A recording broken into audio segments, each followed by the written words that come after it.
가난하고 힘없는 사람을 돌보는 사람은 복이 있다. 재난이 닥칠 때에 주님께서 그를 구해 주신다. 주님께서 그를 지키시며 살게 하신다. 그는 이 세상에서 복 있는 사람으로 여겨질 것이다. 주님께서 그를 원수의 뜻에 맡기지 않을 것이다. 주님께서는 그가 병상에 누워 있을 때에도 돌보시며 어떤 병이든 떨치고 일어나게 하실 것이다. 아멘.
교동문 23번 시편 43편의 말씀입니다. 하나님이여 나를 판단하시되 경건하지 아니한 나라에 대하여 내 송사를 변호하시며 주는 나의 힘이 되신 하나님이시거늘 어찌하여 나를 버리셨나이까.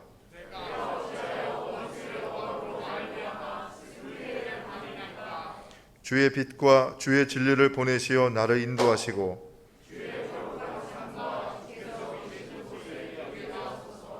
그런즉 내가 하나님의 제단에 나아가 나의 큰 기쁨의 하나님께 이르리이다.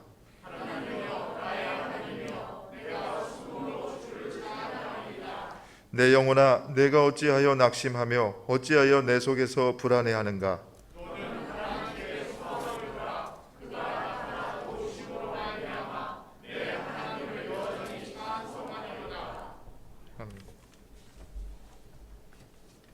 하나님은 통회하는 마음으로 나오는 사람들을 물리치지 않으십니다. 이제 우리들의 죄를 뉘우치고 고백합시다.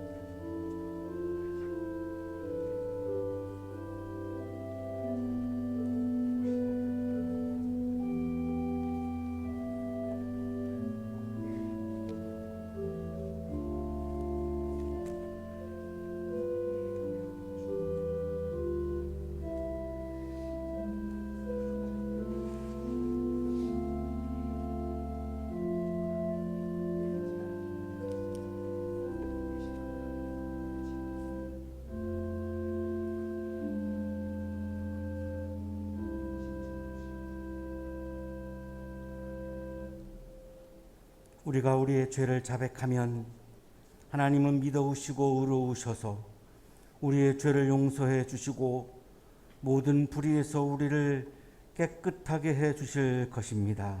아멘.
기도하시겠습니다.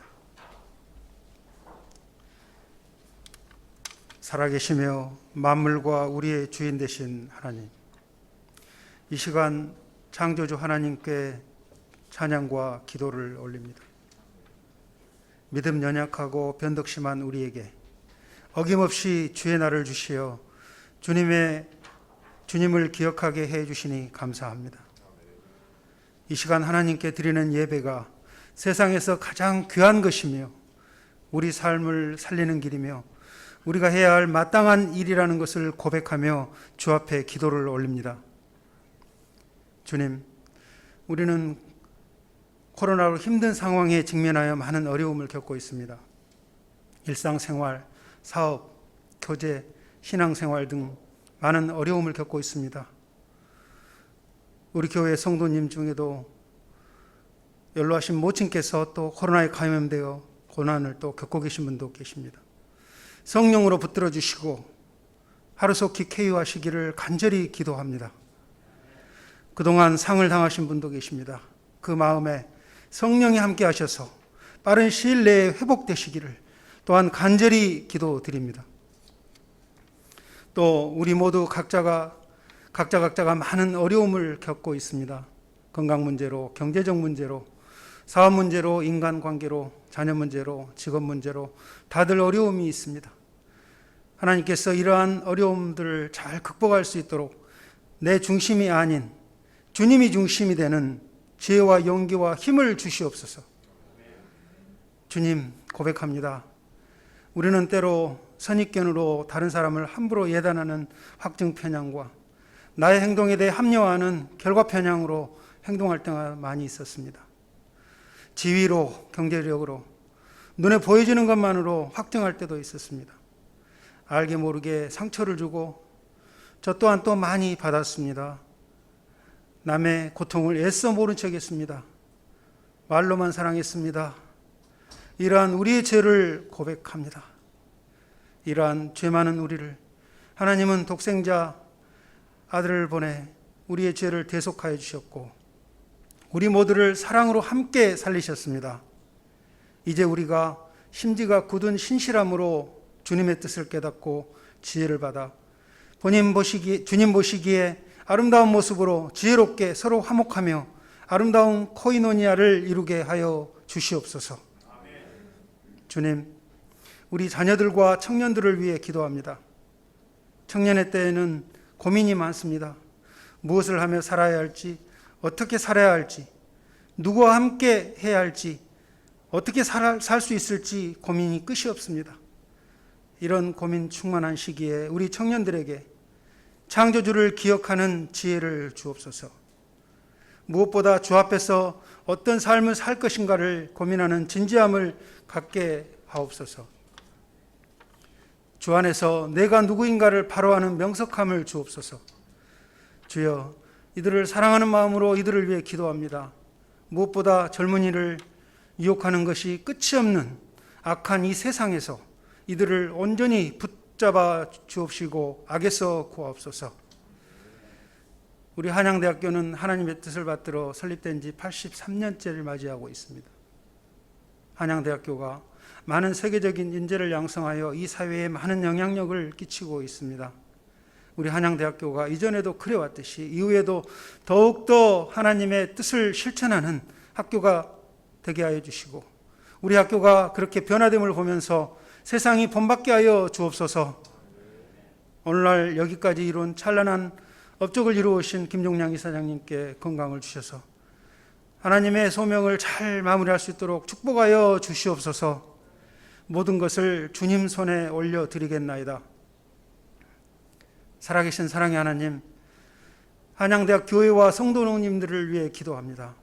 항상 하나님 말씀 중심으로 우리에게 참된 신앙을 깨닫게 해주시는 이천진 목사님께 항상 건강 허락하셔서 하나님의 소임을 다하시며 오직 성령의 말씀만을 전달해 주실 수 있도록 축복 주시옵소서.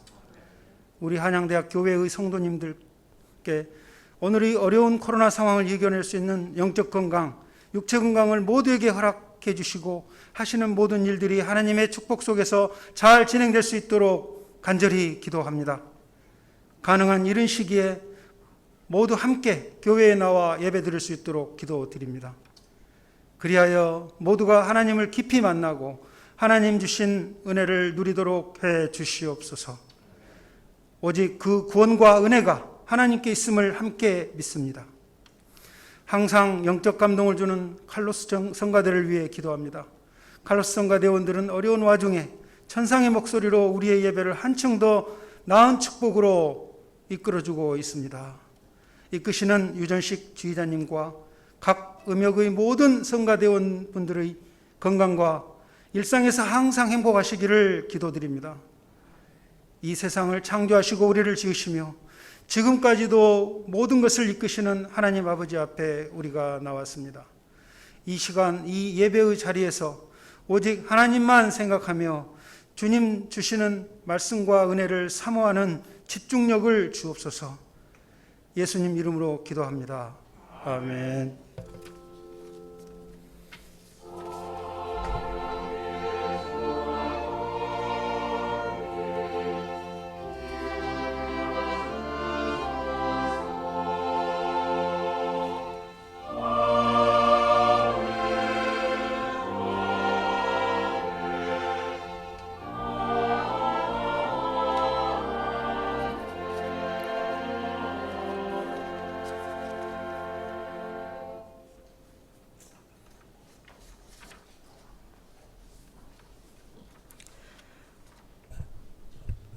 고린도후서 1장 18절에서 22절까지 말씀입니다. 하나님께서는 신실하십니다. 따라서 우리가 여러분에게 하는 말은 예 하면서 동시에 아니요 하는 것은 아닙니다. 나와 실루아노와 디모데가 여러분에게 선포한 하나님의 아들 예수 그리스도께서는 예도 되셨다가 동시에 아니요도 되신 분이 아니었습니다. 그리스도 안에는 예만 있을 뿐입니다. 하나님의 모든 약속은 그리스도 안에서 예가 됩니다. 그러므로 그리스도로 말미암아 우리는 아멘 하면서 하나님께 영광을 돌리는 것입니다. 우리를 여러분과 함께 그리스도 안에 튼튼히 서게 하시고 또 우리에게 사명을 맡기신 분은 하나님이십니다. 하나님께서는 또한 우리를 자기의 것이라는 표로 인을 치시고 그 보증으로 우리 마음에 성령을 주셨습니다. 서신서의 말씀입니다. 감사합니다.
옆에 계시는 분과 사랑의 인사 나누시겠습니다.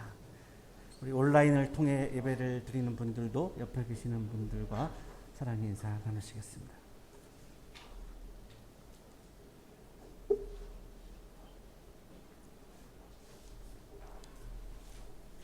기원전 399년에 소크라테스는 불경죄와 청년들을 부패시켰다라고 하는 죄목으로 고발이 되어서 재판장에서 재판을 받았습니다. 불경죄는 국가가 믿는 신을 믿지 않았다라고 하는 건데 우리처럼 그 종교의 자유가 이렇게 보장이 되지 않았던 것으로 그렇게 보이고요. 청년들을 자기 철학을 가지고 선동시켰다는 이유였습니다.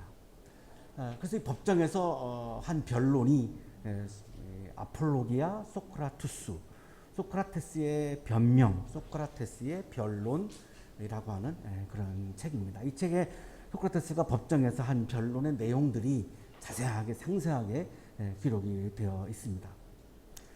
매우 억울한 상황입니다. 소크라테스는 재판을 받을 정도로 무슨 죄를 그렇게 범한 것이 아닌데도 불구하고 재판을 받고 있으니까 굉장히 억울한 상황입니다. 우리가 인생을 살아가면서 억울한 일이 우리에게도 많이 일어나죠. 오해를 통해서 평가를 받을 때도 있고 또 오해를 통해서 공격까지도 받을 때가 있습니다. 우리 여기 청년들은 내가 그냥 성실하게 정의롭게 살면 내 인생이 순탄하게 이루어질 거라고 생각을 하시겠지만 내가 아무리 성실하고 정의롭게 내가 최선을 다해 살아도 예상치 못한 오해로 공격도 받고 또 평가도 받고 그렇게 살아가고 있는 것이 오늘날 우리들의 삶이고 또 여러분의 부모님들 세대도 다 그렇게 하면서 살아왔고 또 지금도 그렇게 살아가고 있는 것이 우리들의 인생입니다.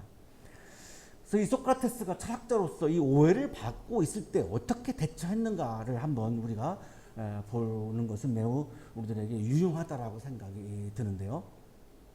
법정에서 변론을 하면서 소크라테스가 가장 강조했던 것은 자기 변명이 아닙니다. 이것은 사실이 아니다. 이건 오해다라고 하는 어떤 자기 변명은 거의 없습니다. 그걸 해도 이미 신뢰를 받지 못하고 있는 상황에서 받아들여질 리가 없기 때문에 그거를 얘기할 필요가 없다라고 생각을 한 것 같습니다. 가장 변론에서 중요하게 다루고 있는 것은 신의 뜻과 법입니다. 나는 끝까지 신의 뜻에 내가 복종하고 나는 법에 복종하겠다라고 하는 그런 마음으로 나는 변론을 시작합니다라고 서두에서 아예 그렇게 발표를 하죠. 자신의 억울함보다는 신의 뜻과 법의 내용이 소크라테스에게는 중요하다고 생각을 했고 아테네 시민들에게도 내가 억울한 상황을 맞이하고 있는 그 왜곡된 팩트가 이들에게 중요한 것이 아니라 이들의 삶 속에서도 신의 뜻이 무엇인지 그리고 우리가 지켜야 되는 법이 무엇인지가 이 시민들에게도 중요하다고 보았기 때문에 이런 입장을 이야기를 합니다.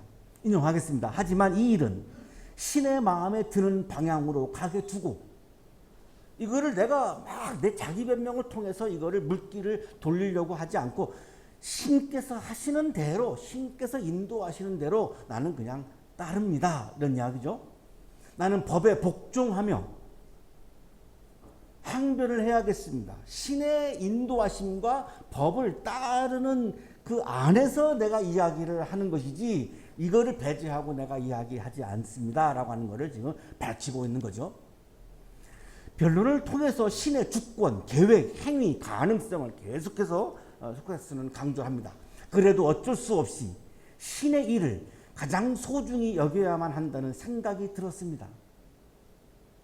아테네인 여러분, 나는 여러분을 좋아하고 사랑하지만 여러분보다는 오히려 신에게 복종할 겁니다. 어떤 결과가 나오든 간에 그것이 신의 인도하심이라면 아무리 내가 억울해도 그것을 나는 따르겠습니다. 이렇게 얘기를 한 거죠. 결국 유죄 판결을 받습니다. 당시에 배심원이 500명입니다. 유죄냐 무죄냐라고 하는 1차 재판에서 500명 중에 280명이 유죄의 표를 던집니다. 그리고 2차 재판은 이제 형량을 결정하는 이제 재판이죠. 이때도 이제 배심원들이 이제 투표로 결정을 하게 되는데 360명이 사형의 표결을 던집니다. 그래서 결국은 사형이 확정되는데 이때 소크라테스 나이가 70세였습니다. 사형 집행을 앞둔 어느 날 친구인 크리톤이 찾아와서 탈옥을 권유합니다. 너무나 억울하다. 이거를 왜 받아들여야 하느냐? 탈옥을 해야 한다. 그래야 정의가 세워진다. 이런 논리죠. 그러나 소크라테스는 탈옥이 정의가 아니다 라고 얘기를 하죠. 법정에서 내려진 판결을 받아들이는 것이 정의다 라고 얘기합니다. 여기서 약간 이제 오해가 생기기 시작하는 건데요. 악법도 법이다라고 했다. 그건 아니고 판결을 받아들여야 한다라고 한 것이 이제 소크라테스의 정확한 이야기입니다.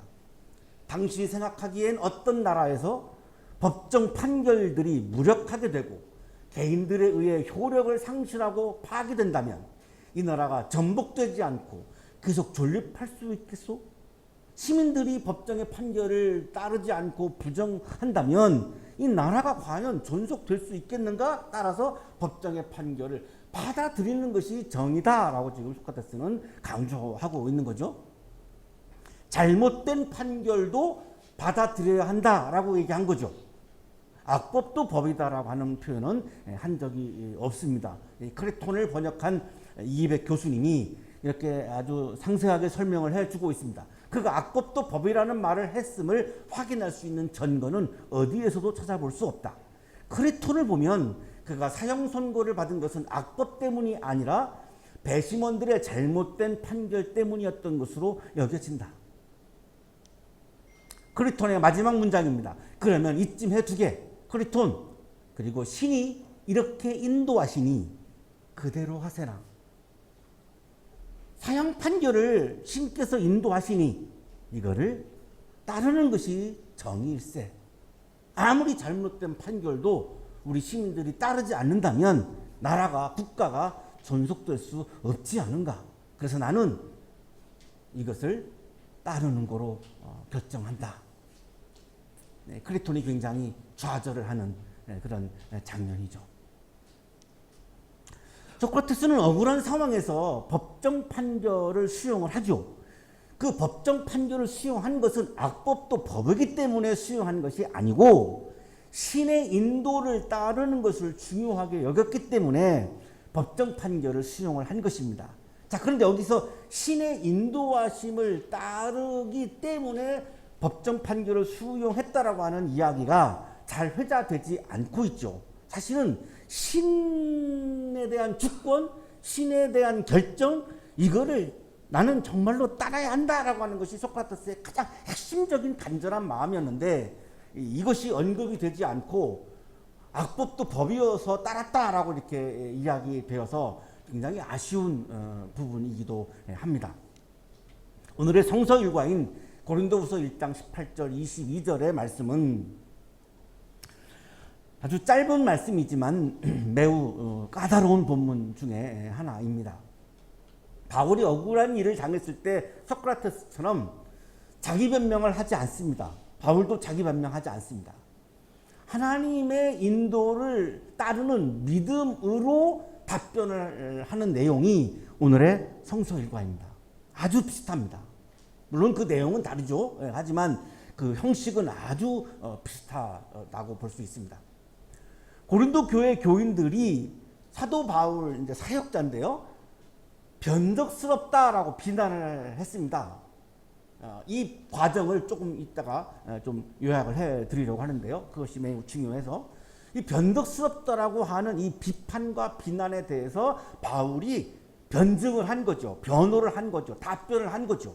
근데 그 답변에 자기 변명이 없어요.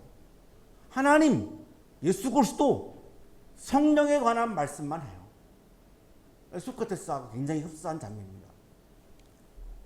바울의 1차 선교 여행을 46년, 49년 정도의 1차 선교 여행을 했습니다. 사도행전 13장, 15장에 자세하게 기록이 되어 있습니다. 50년, 54년경에 2차 선교 여행을 합니다. 이때에 고린도까지 갔죠. 고린도는 아테네 바로 옆에 그리스입니다. 오늘날로 말하면. 거기에 고린도 교회를 세웠습니다. 왜냐하면 고린도라고 하는 도시가 굉장히 무역이 발달했고 해양의 도시로서 굉장히 세계적인 영향력이 많았기 때문에 굉장히 중요한 도시라고 바울은 생각했던 것 같습니다. 그래서 거기다가 교회를 세운 거죠.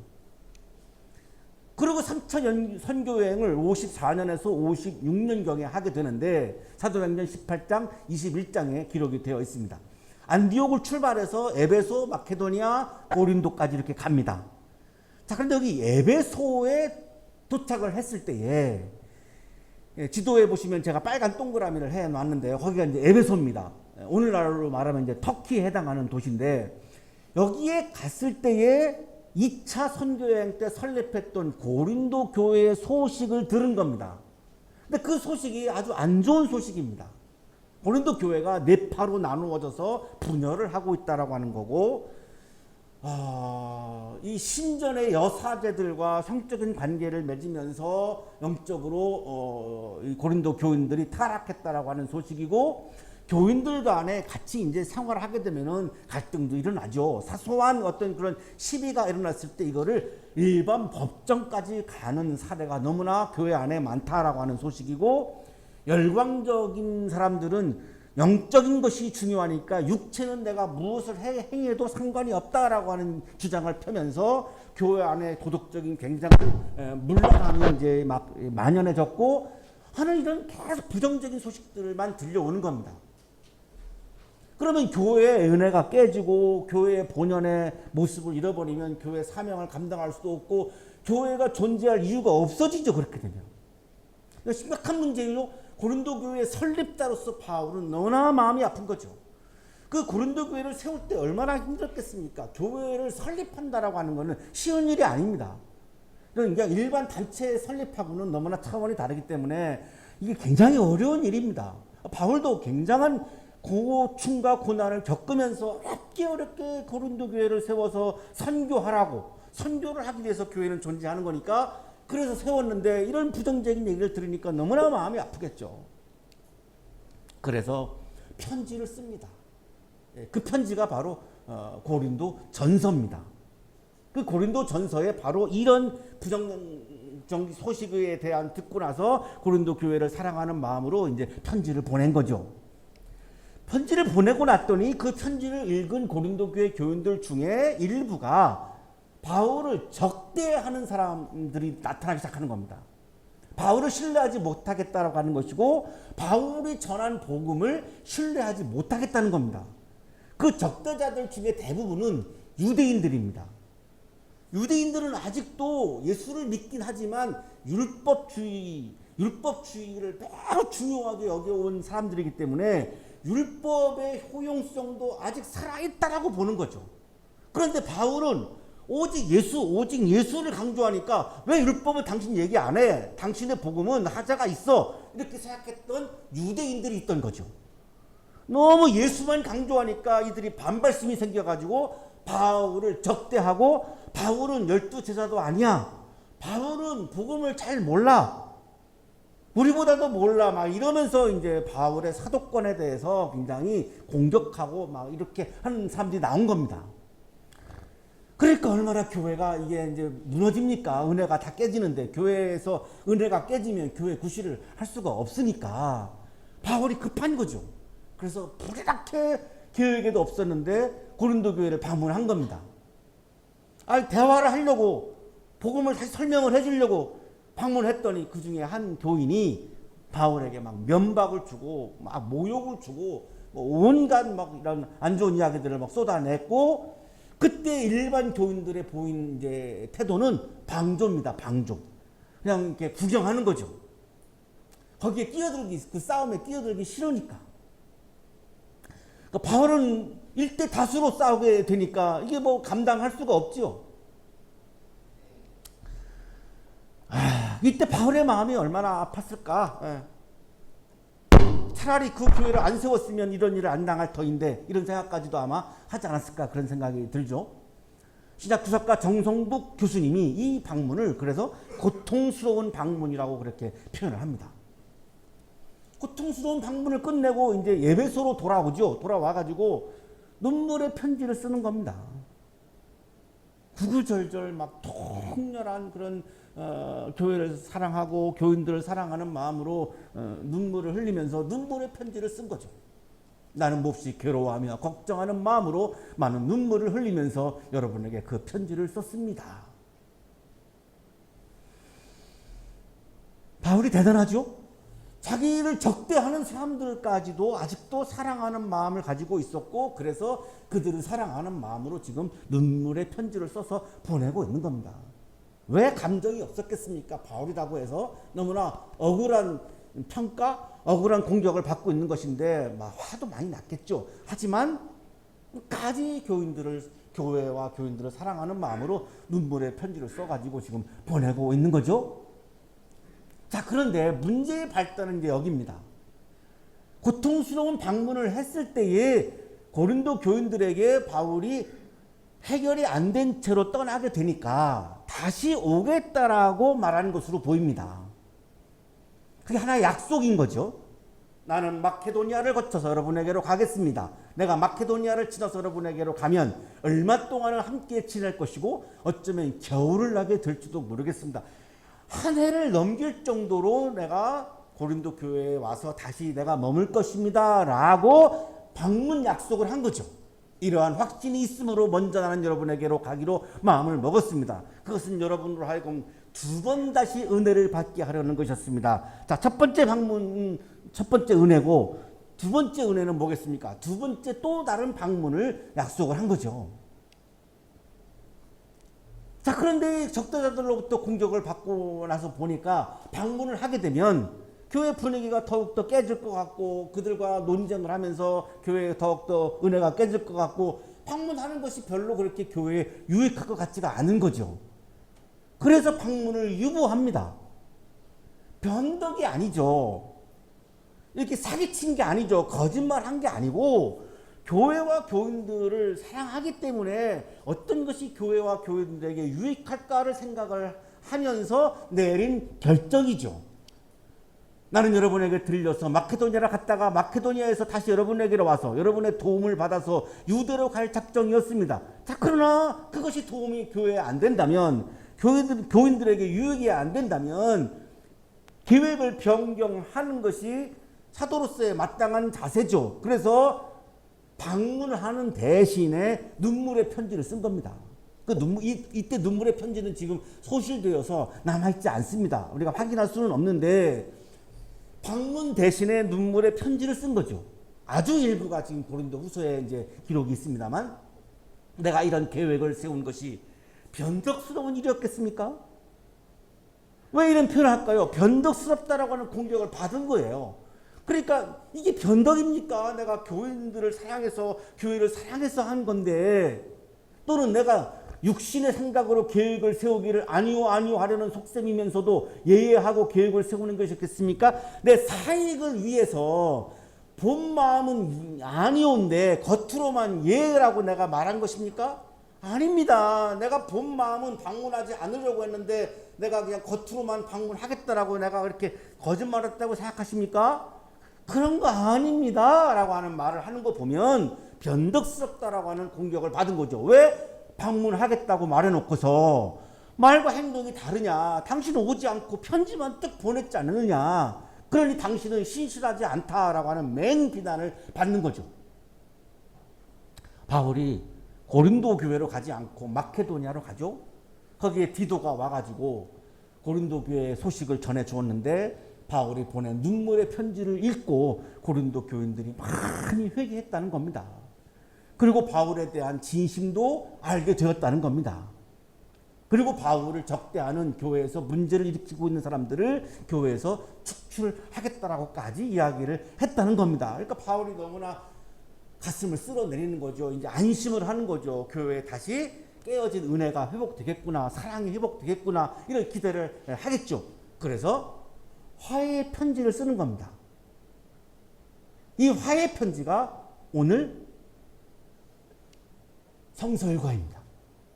그 화해 편지 중에 한 부분이 오늘의 성서일과입니다. 바울이 고린도 교인들과 화해하기 위해서 편지를 보내면서 그 중에 자신이 변덕스럽다라고 하는 비판에 대해서 바울이 답변을 한 거죠. 하나님께서는 신실하십니다. 자기 변호를 안 해요. 이 억울한 자기 얘기를 먼저 할 것 같은데 그게 아니라 지금 이 대답의 시작이 하나님께서는 신실하십니다가 첫 선언이에요. 변증의 첫 선언이 하나님께서는 신실하십니다. 여전히 바울은 지금은 복음을 전하고 있는 거예요. 자기 변명이 아니에요. 따라서 우리가 여러분에게 하는 말은 예하면서 동시에 아니요 하는 것은 아닙니다. 하나님은 신실하신 분이기 때문에 하나님에게는 예인데 아니오라고 하고 아니온데 예라고 하고 그런 게 없습니다. 바울이 왜 하나님의 신실하심을 이렇게 강조할까요? 바울이 걱정하고 있는 것은 자기가 신뢰받지 못하니까. 공격을 받는 거 보면 자기가 신뢰받지 못하고 있잖아요. 그러면 자기가 그동안 전한 복음이 신뢰받지 못할까 봐. 자기가 전한 하나님이 신뢰받지 못할까 봐. 자기가 어렵게 전했던 예수 그리스도가 신뢰받지 못할까 봐. 자기가 전한 성경이 고린도 교인들로부터 신뢰받지 못할까 봐. 내가 신뢰받지 못하는 거는 상관이 없어요. 보면 바울의 마음은 그런 것 같아요. 나는 신뢰받지 못해도 아무 상관이 없다라고 하는 게 바울의 마음인 것 같아요. 그러나 내가 말씀을 전했는데 내가 신뢰받지 못하게 되면 고린도 교회 교인들의 마음 속에서 하나님을 믿는 마음, 예수님을 믿는 마음, 성령님을 믿는 마음이 해체되어질까 봐 이게 불안한 거예요.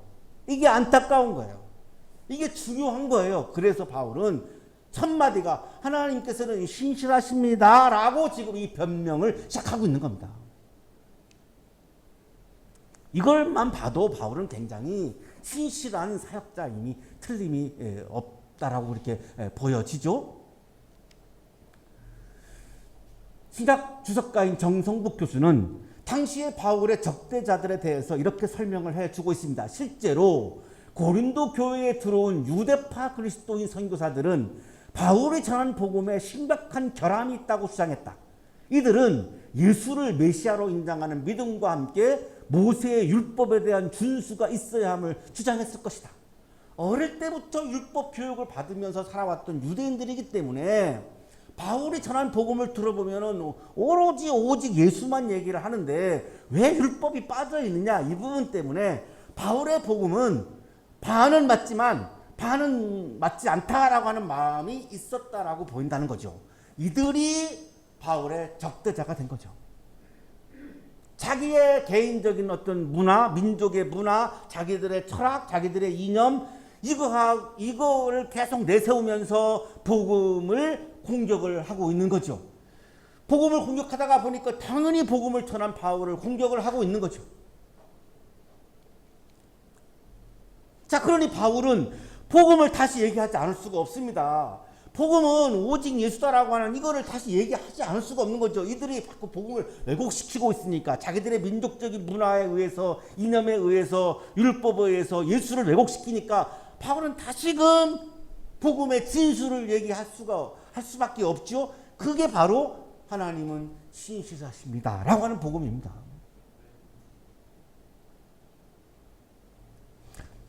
나 자신은 신실하지 않을 때가 있죠. 내 주변에 있는 나와 가깝게 지내는 분들도 신실하지 않을 수 있는 부분들이 있기 때문에 오해로 나를 평가하기도 하고 오해로 나를 공격을 하기도 하는 거죠. 하지만 하나님은 완벽하게 신실하신 분이라는 겁니다. 그러니 오해를 받을 때, 공격을 받을 때 바울이 누구를 집중해야 되고 누구를 붙잡아야 됩니까? 하나님을 붙잡아야 된다라고 하는 것이 바울의 믿음인 거죠. 왜? 완벽하게 신실하신 분이니까. 신실하신 하나님을 믿은 바울은 고린도 교회의 교인들에게 속으로는 다시 올 마음이 없으면서 겉으로만 다시 오겠다라고 제스처를 취한 것이 아니었습니다. 고린도 교회에 고통스러운 방문을 했을 때는 분명히 진심으로 다시 오겠다고 마음을 먹은 거죠. 예인 동시에 아니오가 아니고 분명히 예였습니다. 그러나 상황이 바뀌어서 교회와 교인들을 위해서 생각을 바꾸고 대신에 눈물의 편지를 보낸 거죠. 이거를 어떻게 변덕스럽다라고 구역할 수 있겠습니까? 바울이 고린도 교회 방문을 유보한 것은 변덕스럽거나 바울이 신실하지 않아서가 아니고 고린도 교회와 교인들을 아꼈기 때문입니다. 내 목숨을 걸고서 나는 하나님을 증인으로 모시렵니다. 내가 아직 고린도에 가지 않은 것은 여러분을 아끼기 때문입니다. 바울이 고린도 교회 방문을 유보한 것은 변덕스럽거나 신실하지 않아서가 아니고 교인들에게 아픔을 주지 않기 위해서입니다. 여러분에게 또다시 아픔을 주지 않아야 하기에 나는 여러분에게로 가지 않기로 결심하였습니다. 이게 어떻게 변덕이겠습니까? 고린도 교회 교인들을 사랑하기 때문에 고린도 방문을 유보한 겁니다. 나는 몹시 괴로워하며 걱정하는 마음으로 많은 눈물을 흘리면서 여러분에게 그 편지를 썼습니다. 그러나 그것은 여러분을 마음 아프게 하려고 한 것이 아니라 여러분을 내가 얼마나 극진히 사랑하고 있는지를 알려주려고 한 것이었습니다. 고린도 교인들을 너무나 사랑하기 때문에 직접 방문하면 또 싸움이 생길 것 같으니까, 그래서 내가 여러분들을 너무나 사랑하기 때문에 눈물의 편지를 쓴 것이지, 내가 신실하지 않거나 변덕스러워서가 아니지 않습니까? 내가 믿는 하나님은 신실하신 분이고, 나는 하나님을 전하는 내가 사도로 살고 있는데, 물론 내가 인간적으로 뭐 약점이 있으니까 신실하지 않을 때도 물론 있을 수 있지만, 전반적으로 볼 때 나는 최선을 다해서 내가 신실하게 살고 신실하게 말씀을 전하려고 내가 최선을 다하고 있는데, 어떻게 나한테 변덕스럽다라고 이렇게 공격을 할 수 있겠습니까? 이게 속마음이었겠죠. 바울의 속마음이었겠죠. 그거는 직접적인 표현은 하지를 않아요. 신약 주석가 폴 바넷 교수가 바울은 거짓말하지 않았다라고 확인을 합니다. 바울은 계획을 변경한 것이었고 변경한 것도 선한 이유 때문이었다. 그러나 바울은 고린도에서 그곳 교인과 있을 때 거짓말하지 않았다. 하나님은 신실하시다라고 말씀을 하고 나서 그 다음에 이어서 예수 그리스도는 신실하십니다. 또 반복합니다. 이번에는 예수님도 신실하다. 하나님의 아들 예수 그리스도는 신실하시다. 내가 여러분에게 전한 예수 그리스도는 신실하시다. 이걸 또 강조하는 거죠. 신약 주석가 정성국 교수님은 바울의 적대자들이 예수 그리스도의 신실함을 부정했을 것이라고 그렇게 설명을 합니다. 바울의 대적자들은 그리스도 자신이 하나님의 약속을 모두 성취한 것은 아니고 여전히 율법의 역할이 있으며 그리스도에게는 예뿐만 아니라 아니오도 있다고 주장했을 것이다. 하나님의 말씀에 대해서 우리가 알기로는 예수님은 십자가의 죽음까지도 다 예한 분이죠. 한 번도 아니오 하신 적이 없는데, 이 바울의 적대자들은 예수님의 마음에는 하나님의 말씀에 대해서 예도 있지만 아니에도 있다라고 주장을 했을 것이라고 추측을 하는 거죠. 그러니까 바울이 지금 강조하는 거예요. 예수 그리스도는 신실하십니다. 그래서 내가 여러분에게 예수 그리스도를 소개한 것이고, 예수 그리스도를 내가 전했지, 예수님이 신실하지 않다면 내가 왜 여러분에게 예수님을 전했겠습니까? 하나님의 모든 약속은 그리스도 안에서 예가 됩니다. 하나님의 모든 약속이 예수님에게서 성취가 되었다라고 하는 그 내용입니다. 하나님의 약속이, 구원에 대한 약속이 예수님에게서 성취가 되었다라고 하는 거죠. 이게 바로 예라고 지금 표현하고 있는 거죠. 20절의 말씀은 고린도 교회의 지금 예배 상황을 말씀하고 있는 겁니다. 하나님의 말씀이 예수님을 통해서 성취되었죠. 자, 그러니까 고린도 교회들은 어떡합니까? 그 예수님을 예배하고 있죠. 예배하면서 어떻게 합니까? 예수님의 말씀이 선포되어질 때 모든 고린도의 교인들이 아멘 이렇게 응답을 하죠. 이 아멘이 뭐죠? 예거든요. 고린도 교회들도 마찬가지죠. 예수님이 하신 말씀이 들려올 때마다 예, 아멘 하지 아니요 하지 않는다라고 하는 걸 지금 설명을 해주고 예배 장면을 지금 상기시키는 거죠.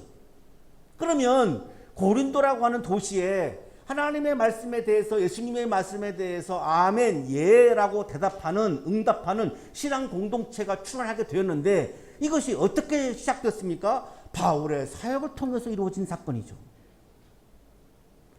헬라 신이 엄청나게 많은 고린도 교회가 세워진다? 이거 거의 불가능한 것이 현실로 이루어진 사건입니다.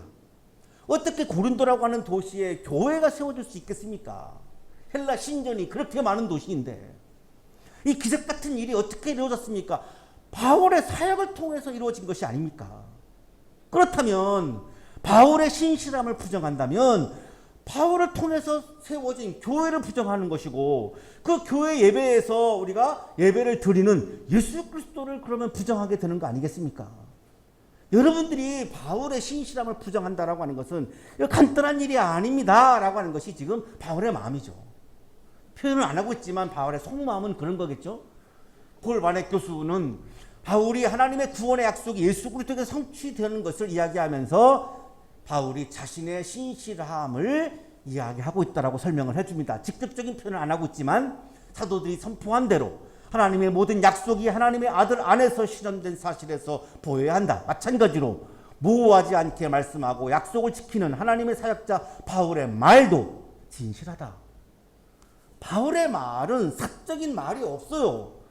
바울은 오로지 하나님, 예수님, 성령님이라고 하는 공적인 말씀을 선포한 거지 고린도 교인들에게 사적인 이야기를 한 것이 아닌데 하나님의 신실하심을 믿고 예수님의 신실하심을 믿고 성령의 신실하심을 믿는 교인이라면 그 바울의 말이 진실임을 그 신실하심을 그거를 받아들이고 인정하고 믿어야 하지 않느냐라고 하는 것이 지금 바울의 마음속에 있는 말이라는 거죠.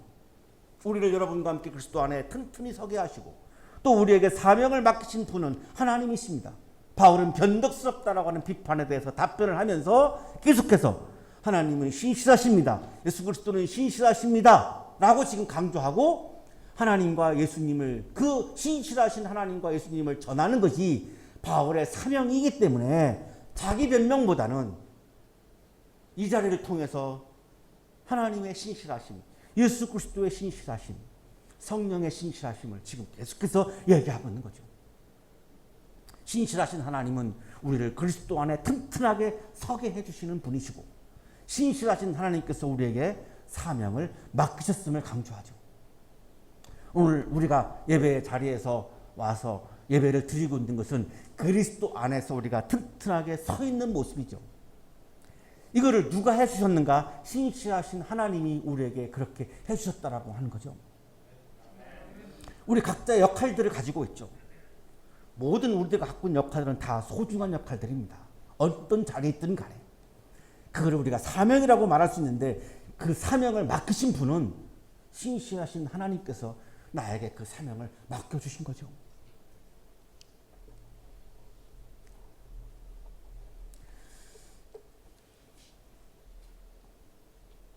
오늘 아침 교회에 오면서 우리 식구들한테 제가 짤막한 간증을 했습니다. 오늘도 내가 예배당에 가서 말씀을 전하는 것은 내가 나를 볼 때는 이게 하나님의 은혜가 아니고는 가능하지 않은 일이다. 정말 이건 하나님의 은혜로 이루어지는 일이다. 제가 오늘 아침에 차에서 그런 간증을 했는데요. 우리에게 맡겨진 모든 사명은 하나님이 허락해 주신 사명인 거죠. 그 신실하신 하나님이 나에게 주신 은혜의 선물인 거죠. 바울은 지금 이거를 강조하고 있는 겁니다. 하나님께서는 또한 우리를 자기의 것이라는 표로 인을 치시고 그 보증으로 우리 마음에 성령을 주셨습니다. 신실하신 하나님은 우리를 자신의 소유라고 도장을 찍었다는 거 하는 거죠. 그 도장을 찍어주시고 하나님은 우리들의 주인이기 때문에 우리를 지켜주시고 보호해 주신다는 겁니다. 우리가 어려운 직면에 맞닥뜨릴 때도 있습니다만 신실하신 하나님은 여러분을 지켜주시고 보호해 주시는 그러한 하나님이십니다. 신실하신 하나님은 우리가 하나님의 소유라고 하는 것을 보증하기 위해서 우리 마음에 성령을 주셨다는 것입니다. 그 성령이 뭐냐? 하나님 우리를 소유로 삼았다라고 하는 보증이라는 겁니다. 바울은 하나님의 신실하심과 예수 그리스도의 구원의 성취를 진심으로 받아들여서 성령을 모시고 있죠. 그래서 바울은 신실한 사람이 틀림이 없는 거죠. 폴 바넷 교수의 이야기입니다. 성령 충만한 사람은 바울을 비난할 수 없다. 바울의 그리스도 전도로 인해 이들에게 하나님의 영이 있다면 이들이 어찌 그리스도의 참된 사역자인 바울을 거부하는 것인가? 바울의 적대자들은 성령 충만하지 않아서 일어나는 일이다라고 지금 설명을 해주고 있는 거죠. 바울은 억울한 상황에서 하나님과 예수 그리스도와 성령에 집중하고 있습니다. 우리가 억울한 일을 당했을 때 어떻게 해야 되는가? 이 샘플을 지금 바울이 우리에게 보여주고 있는 거죠. 억울한 상황이 왔을 때 하나님과 예수님과 성령님에게 집중하라는 겁니다. 고린도 교회 교인들에게 중요한 것은 바울 자신이 신실하다라고 하는 사실보다 하나님과 예수님과 성령님이 신실하다라고 하는 것이 더 중요하기 때문에 바울은 오로지 교회와 교인들을 생각하면서 지금 하나님과 예수님과 성령님에게 집중하고 있죠. 그리고 나서 그 다음에 자신의 사역은 하나님과 예수님과 성령의 근거를 두고 있기 때문에 자신은 변덕스러운 사역자가 아니고 신실한 사역자임을 암시하고 있는 거죠. 신실하신 하나님과 예수 그리스도를 믿고 성령께서 보증하시는 바울은 변덕을 부린 것이 아니라 사익을 추구한 것이 아니라 고린도 교회 교인들을 사랑하기 때문에 방문 계획을 변경했던 것이죠. 그렇기 때문에 바울은 하나님과 예수님과 성령 안에서 고린도 교인들과 화해하기 위해서, 선교를 위한 연대를 하기 위해서 지금 화해의 편지를 쓰고 있었던 것입니다. 사랑하는 하나님 가족 여러분, 신실하신 하나님을 향한 믿음과 예수 그리스도의 구원의 성취에 대한 믿음으로 우리의 마음속에 성령이 충만해서 화해와 연대가 가득한 삶이 되시기를 축복합니다. 성령 충만한 사람은 싸우는 사람이 아니라 화해하는 사람이 성령 충만한 사람입니다. 성령 충만한 사람은 분열하는 사람이 아니라 연대가 가득한 사람이 성령 충만한 사람입니다. 화해와 연대가 가득한 여러분의 가정이 되시기를 축복합니다. 성령 충만한 가정은 싸움과 분열이 있는 가정이 아니라 화해와 연대가 넘치는 가정이 성령 충만한 가정입니다. 화해와 연대가 가득한 우리 한양대학 교회가 되기를 주님의 이름으로 축복합니다. 성령 충만한 교회는 싸움과 분열이 있는 교회가 아니라 화해와 연대가 충만한 교회입니다.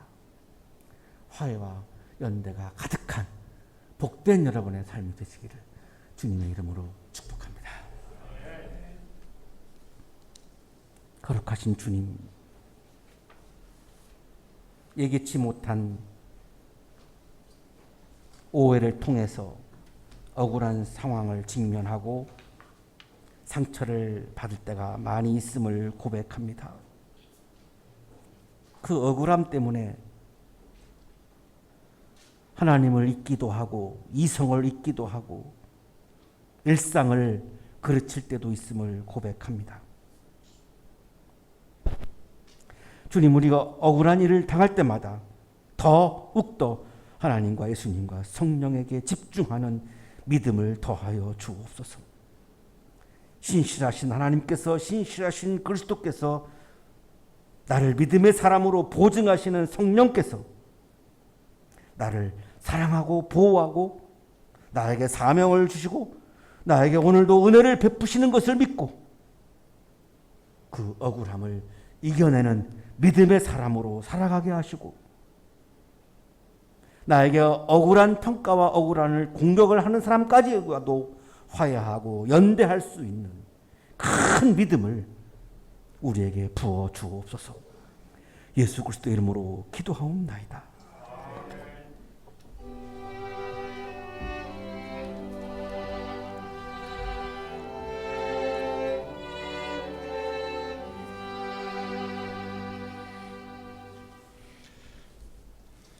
할렐루야. 오늘은 주연절 후 7째 주일입니다. 오늘도 시간과 장소를 구별해서 예배당에 나오시거나 온라인으로 예배 드리시는 우리 한양대학교의 모든 믿음의 교우 여러분들께 우리 주 예수 그리스도의 은혜와 평강이 함께 하시기를 바랍니다. 자, 우리 좌우 양옆 또 앞뒤에 계신 분하고 이렇게 인사하시죠. 신실하신 주님께서 지켜주십니다. 이렇게 인사하겠습니다. 신실하신 주님께서 우리를 지켜주십니다. 아멘.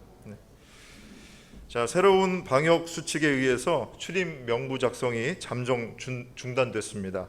다만 이 백신 접종 확인을 위해서 QR 체크 서비스를 질병관리청에서 계속 제공하고 있는데요.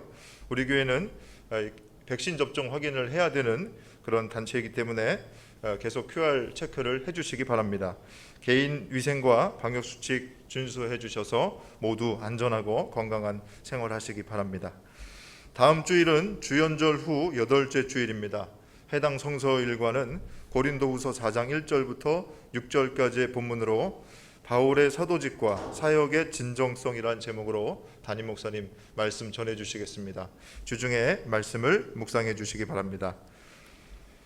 우리 교회는 매일 오전 9시 마음을 모아서 몸이 편찮으신 분들 위해 기도하고 있습니다. 9시 놓치신 경우에는 12시와 오후 3시 기도해 주시기 바라고요. 아울러서 모든 국민들의 안전과 환우들과 환자분들의 가족들, 그리고 위험을 무릅쓰고 지금도 수고하고 있는 의료진들과 방역의 손길들, 우리 한양대학교 학생들, 유학생들, 그리고 한양대학교의 우리 모든 믿음의 가족들, 한양학원의 모든 구성원들 위해서 따뜻한 마음으로 기도해 주시기 바랍니다. 우리 교회는 방역 수칙을 철저히 준수하고 있습니다. 예배당에 오셔서 예배를 드리시기 바라고요. 불가피하게 예배당에 오시지 못할 경우 주일 11시에 유튜브에 들어오시면 예배를 드리실 수 있습니다. 매주 주일 오전 10시 30분 온라인으로 예배 드릴 수 있도록 안내 문자 전송해 드립니다. 예배 후 12시 30분 청년교회 모임을 진행합니다. 코로나 확산 방지 위해서 모든 헌금을 계좌이체로 봉헌하고 있습니다. 교회력과 성서일과 설교 제목, 주보에 있는 2월 예배 안내란을 참고해 주시기 바랍니다. 이상 교회 소식을 알려드렸습니다.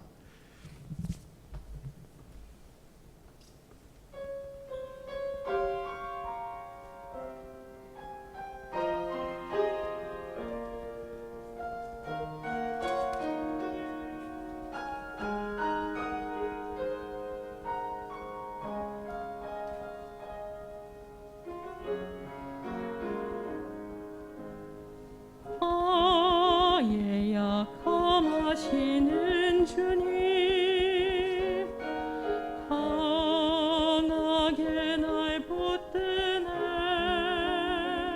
좁은 길을 외면하려 할 때도 날 이끌어 인도해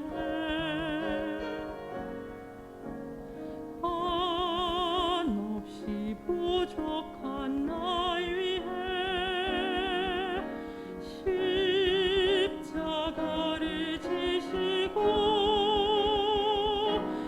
가장 귀한 생명을 주시네 그 놀라운 주의 사랑 이런 나를 어찌 사랑하셔서 회복시키고 다시 순종하게 하실까 그 은혜로 새로운 삶을 살게 하니 그분께 다시 고백하겠네 나의 하나님 내게 주신 사랑 본받아 나로 인해 저 사망의 길 헤매는 사람들을 주께 돌아오게 하소서 나의 하나님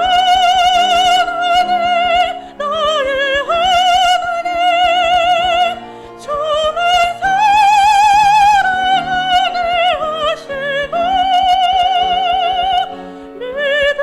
믿음으로 세상을 이기며 날마다 승리케 하여 주소서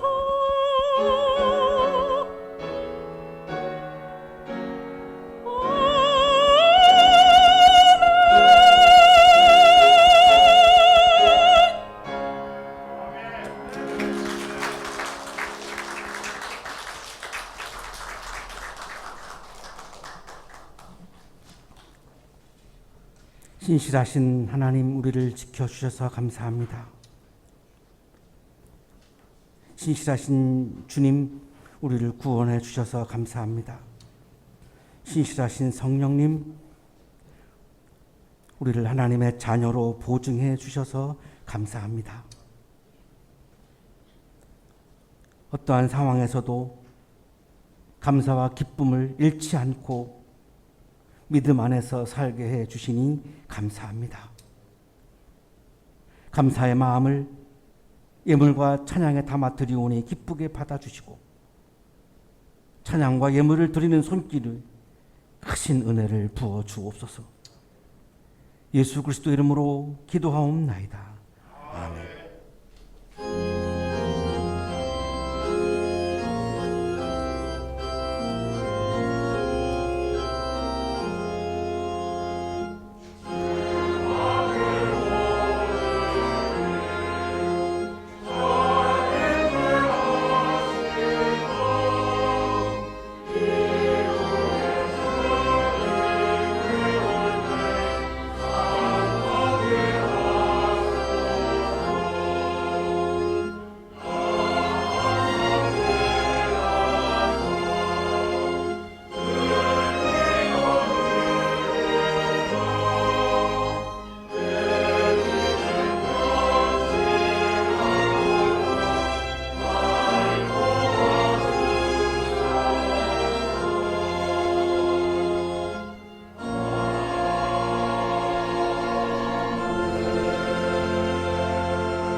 이제는 우리에게 하나밖에 없는 생명까지도 아낌없이 사랑으로 나누어 주시는 예수 그리스도의 은혜와 오늘도 우리에게 말씀을 주시는 하나님의 사랑하심과 우리에게 생명의 기운을 주시는 성령의 역사하심이 어떠한 상황에서도 하나님과 예수님과 성령님에게 집중하며 화해와 연대를 위해 세상을 향해 힘차게 나아가는 우리 모든 한양 가족들의 삶 속에 지금부터 영원토록 함께 하시기를 간절히 축원하옵나이다.